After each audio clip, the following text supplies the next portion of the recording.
एक बादशाह जो गुरूर और ताकत के नशे में काबा को गिराने के इरादे से हाथियों का फौज लेकर मक्का की तरफ चल पड़ा था। मैं इस पुरानी इमारत को मिट्टी में मिला दूंगा, फिर देखता हूँ लोग इबादत के लिए कहाँ जाते हैं। ये वाकया हुजूर सल्लल्लाहु अलैहि वसल्लम की विलादत से सिर्फ 55 दिन पहले का है। यमन का बादशाह अबरहा, जिसने एक अजीमुशान गिरजाघर तामीर किया था और ये कोशिश करने लगा कि अरब के लोग बजाय खाना काबा के यमन आकर इस गिरजाघर का हज किया करें। जब मक्का वालों को ये मालूम हुआ तो कबीला किनाना का एक शख्स गैज़ व गज़ब में जल भून कर यमन गया और वहां के गिरजाघर की सख्त तौहीन की, उसे नापाकी से आलूदा कर दिया। जब अबरहा ने ये वाकया सुना तो वो तैश में आपे से बाहर हो गया। उस पुरानी इमारत का इतना एहतराम मेरे इस शानदार महल से ज्यादा, आज हम उस दीवार को मिटा देंगे जिस पर अरब नाज करते हैं। जाओ, लश्कर को तैयार करो। एक खौफनाक लश्कर मक्का की तरफ बढ़ा। हर कदम के साथ जमीन कांप रही थी और खाना काबा को ढाने के लिए हाथियों की फौज लेकर मक्का पर हमला कर दिया। बचाओ, हमें बचाओ, इस कहर से बचाओ। और उसकी फौज के अगले दस्ता ने मक्का वालों के तमाम ऊंटों और दूसरे मवेशियों को छीन लिया। इसमें 200 या 400 ऊंट अब्दुल मुत्तलिब के थे।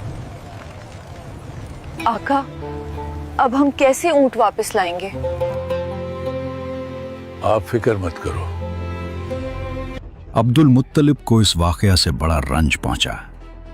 हजरत अब्दुल मुत्तलिब ने फैसला किया कि वो खुद उस जालिम बादशाह से मुलाकात करेंगे। अब मुझे खुद वहां जाना होगा और अपने ऊंट वापस छुड़ाने होंगे। चनाचे आप इस मामले में गुफ्तगू करने के लिए उसके लश्कर में तशरीफ ले गए। जब अबरहा को मालूम हुआ कि कुरैश का सरदार उससे मुलाकात करने के लिए आया है तो उसने आपको अपने खैमा में बुला लिया। उसे खैमे में बुलाओ।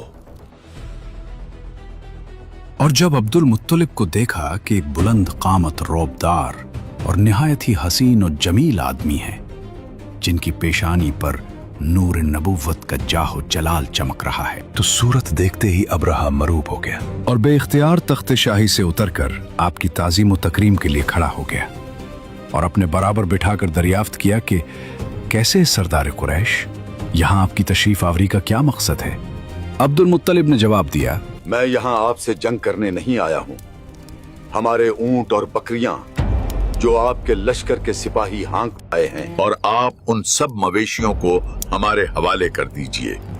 ऐ सरदार कुरैश, मैं तो ये समझता था कि आप बहुत ही हौसलामंद और शानदार आदमी हैं, मगर आपने मुझसे अपने ऊंटों का सवाल करके मेरी नजरों में अपना वकार कम कर दिया। ऊंट और बकरी की हकीकत ही क्या है? मैं तो आपके काबा को तोड़ फोड़ कर बर्बाद करने के लिए आया हूँ। आपने इसके बारे में कोई गुफ्तगू ही नहीं की। मुझे तो अपने ऊंटों से मतलब है। काबा मेरा घर नहीं है, बल्कि वो खुदा का घर है। वो खुद अपने घर को बचा लेगा। मुझे काबा की जरा भी फिक्र नहीं है। ये सुनकर अबरहा अपने फिरौनी लहजे में कहने लगा, ऐ सरदार मक्का, सुन लीजिए, मैं काबा को ढाकर उसकी ईंट से ईंट बजा दूंगा और रोए जमीन से उसका नामो निशान मिटा दूंगा, क्योंकि मक्का वालों ने मेरे गिरजा की बड़ी बेहुरमती की है। इसलिए मैं इसका इंतकाम लेने के लिए काबा को मस्मार कर देना जरूरी समझता हूँ।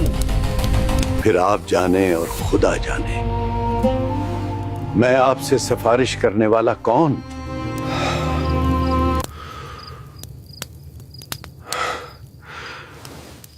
इस गुफ्तगू के बाद अबरहा ने तमाम जानवरों को वापस कर देने का हुक्म दिया और अब्दुल मुत्तलिब तमाम ऊंटों और बकरियों को साथ लेकर अपने घर चले आए और मक्का वालों से फरमाया, मक्का वालों, अपने अपने माल मवेशी लो और फौरन शहर खाली कर दो।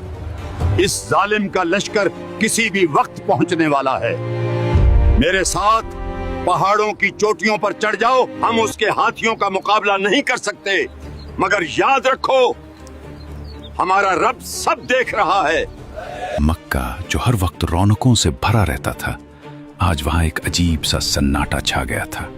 हर तरफ खामोशी थी, मगर दिलों में एक तूफान पल रहा था। हजरत अब्दुल मुत्तलिब के कहने पर हर शख्स अपने घर को खुदा के हवाले करके निकल रहा था। मक्का वालों ने पहाड़ों की ऊंट से नीचे झांक कर देखा।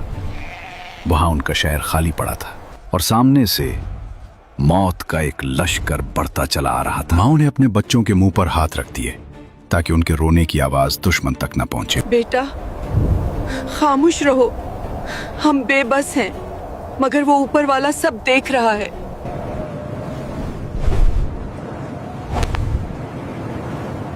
इंसान जा चुके थे, अब सिर्फ खुदा बाकी था। अबरहा को लगा कि रास्ता साफ है, मगर उसे ये मालूम न था कि आज मक्का की दीवारें नहीं, आसमान का निजाम मुकाबला करेगा। शहर खाली हो चुका था, लोग जा चुके थे, मगर कुरैश का सरदार अपने मालिक को तन्हा कैसे छोड़ देता। वो जा रहा था उस दर की तरफ जहां से कभी कोई खाली नहीं लूटा। अब्दुल मुत्तलिब फिर खुद अपने खानदान के चंद आदमियों को साथ लेकर खाना काबा में गए और दरवाजे का हल्का पकड़कर इंतहाई बेकरारी और गिरिए वजारी के साथ दरबार बारी में इस तरह दुआ मांगने लगे कि ऐ अल्लाह, बेशक हर शख्स अपने अपने घर की हिफाजत करता है, लिहाजा तू अभी अपने घर की हिफाजत फरमा। अब्दुल मुत्तलिब ने ये दुआ मांगी और अपने खानदान वालों को साथ लेकर पहाड़ की चोटी पर चढ़ गए और खुदा की कुदरत का जलवा देखने लगे। अबरहा जब सुबह को काबा ढाने के लिए अपने लश्कर जर्रार और हाथियों की कतार के साथ आगे बढ़ा। सुबह का सूरज अभी पूरी तरह निकला भी न था कि अबरहा का गुरूर जमीन पोस होने लगा। मकाम मुगम्मस पर पहुंचते ही वो हाथी जिस पर उसे नाज था, खुदा के हुक्म से मिट्टी पर बैठ गया। उठ महमूद, आगे बढ़। ये क्या बदकलामी है?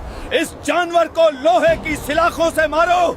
हर बार उसे मारा गया, हर बार ललकारा गया, मगर वो बेजबान जानवर अपने खालिक की हद पहचान गया था। जब उसे यमन की तरफ मोड़ा जाता तो वो दौड़ने लगता, मगर जैसे ही रुख मक्का की तरफ होता वो फिर बैठ जाता और फिर आसमान का रंग बदलने लगा।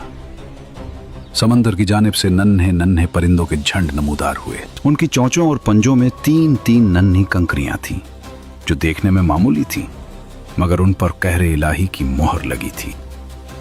समंदर की जानिब से हरम काबा की तरफ आने लगे।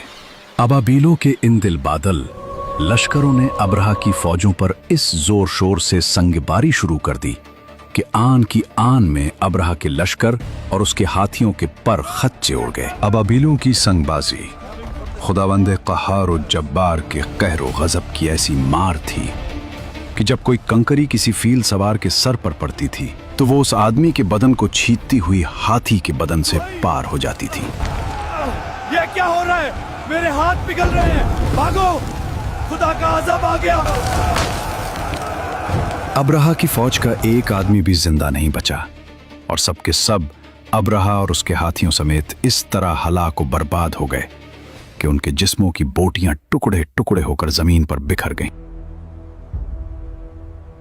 चुनांचे कुरान मजीद में अल्लाह ताला ने इस वाकया का जिक्र करते हुए फरमाया कि अलम तरा कैफ फ़अल रब्बुका बिअस्हाबिल फ़ील अलम यजअल कैदहुम फ़ी तदलील व अरसल अलैहिम तैरन अबाबील तरमीहिम बिहिजारतिन मिन सिज्जील फजअलहुम कअस्फिन मअकूल। यानी, ए महबूब, क्या तुमने नहीं देखा कि तुम्हारे रब ने हाथी वालों के साथ क्या किया? क्या उसने उनकी चाल को नाकाम नहीं बना दिया और उन पर झंड के झंड परिंदे भेजे जो उन पर पक्की हुई मिट्टी के कंकर फेंक रहे थे? बस अल्लाह ने उन्हें चबाए हुए भूसे की तरह कर दिया। जुल्म का सूरज डूब चुका था और तकब्बुर मिट्टी में मिल गया था।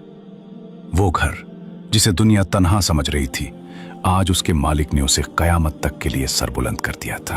अब वक्त था पहाड़ों से नीचे उतरने का, खुदा की कुदरत का निशान अपनी आंखों से देखने का। सरदार कुरैश जब नीचे तशरीफ लाए तो उनकी आंखों में आंसू थे और दिल में शुक्र का एक समंदर मोजजिन था। उन्होंने काबा की दीवारों को चूमा और अपने रब के हुजूर सजदा रेज़ हो गए। ये करामत हजरत अब्दुल मुत्तलिब को सिर्फ कुरैश का सरदार ही नहीं बल्कि पूरे अरब का मुस्तजाबुद्दावात, जिनकी दुआ कबूल होती हो, बुजुर्ग बना गई। लोग दूर दूर से उनके दीदार के लिए आने लगे। हर शख्स जान गया था कि ये वो अजीम हस्ती है जिस पर आसमान की खास नजर करम है। अब्राहा का लश्कर मिट्टी में मिल चुका था। अरब के रेगिस्तान में अब एक अजीब सी खामोशी छा गई थी, मगर यह खामोशी किसी तूफान की नहीं थी, बल्कि उस सहर के इंतजार की थी जो कयामत तक के लिए इंसानियत की तकदीर बदलने वाली थी। इस नूर की अमानत हजरत अब्दुल्ला रजी अल्लाह अन्हु के पास थी।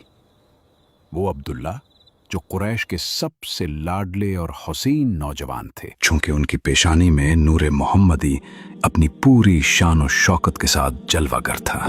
कबीला कुरैश की तमाम हुसैन औरतें उनके हुस्न जमाल पर फरीफ्ता और उनसे शादी की खास्तगार थीं, मगर अब्दुल मुत्तलिब उनके लिए एक ऐसी औरत की तलाश में थे जो हुस्न जमाल के साथ साथ हस्ब व नसब की शराफत और इफ़्फ़त व पारसाई में भी मुमताज हो। अजीब इत्तेफाक के एक दिन अब्दुल्ला शिकार के लिए जंगल में तशरीफ ले गए। मुल्क शाम के यहूदी चंद अलामतों से पहचान गए थे कि नबी आखिरुज़्ज़मान के वालिद माजिद यही हैं। चुनांचे उन यहूदियों ने हजरत अब्दुल्ला को बारहा कत्ल कर डालने की कोशिश की।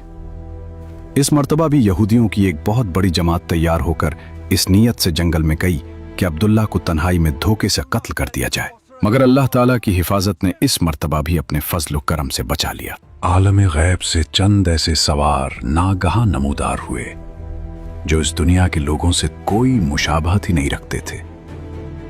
उन सवारों ने आकर यहूदियों को मार भगाया और अब्दुल्ला को बहिफाजत उनके मकान तक पहुंचा दिया। वहब बिन मुनाफ भी उस दिन जंगल में थे और उन्होंने अपनी आंखों से ये सब कुछ देखा, इसलिए उनको अब्दुल्ला से बेइंतहा मोहब्बत और अकीदत पैदा हो गई और घर आकर ये अज़्म कर लिया कि मैं अपनी नूरे नज़र आमना की शादी अब्दुल्ला ही से करूं। चुनाचे अपनी इस दिली तमन्ना को अपने चंद दोस्तों के जरिए उन्होंने अब्दुल मुत्तलिब तक पहुंचा दिया। खुदा की शान कि अब्दुल मुत्तलिब अपने नूरे नज़र अब्दुल्ला के लिए जैसी दुल्हन की तलाश में थे, वो सारी खूबियां हजरत आमना बिन्त वहब में मौजूद थीं। अब्दुल मुत्तलिब ने इस रिश्ते को खुशी खुशी मंजूर कर लिया। चुनाचे 24 साल की उम्र में हजरत अब्दुल्ला का हजरत बीबी आमना से निकाह हो गया और नूर मोहम्मद हजरत अब्दुल्ला से मुंतकिल होकर हजरत बीबी आमना के शिक में अथर में जलवागर हो गया। हमने नबी सल्लल्लाहु अलैहि वसल्लम की सीरत पर एक सिलसिला शुरू किया है। इसके अगले हिस्से में, एपिसोड नंबर 2 में, हम हजरत अब्दुल्ला रजी अल्लाह अन्हु और सैयदा आमना रजी अल्लाह अन्हा के निकाह के बाद हुजूर अलैहिस्सलाम की विलादत का पुरनूर वाक़या बयान करेंगे। अगर आप अगला एपिसोड देखना चाहते हैं तो कमेंट में एपिसोड 2 जरूर लिखें।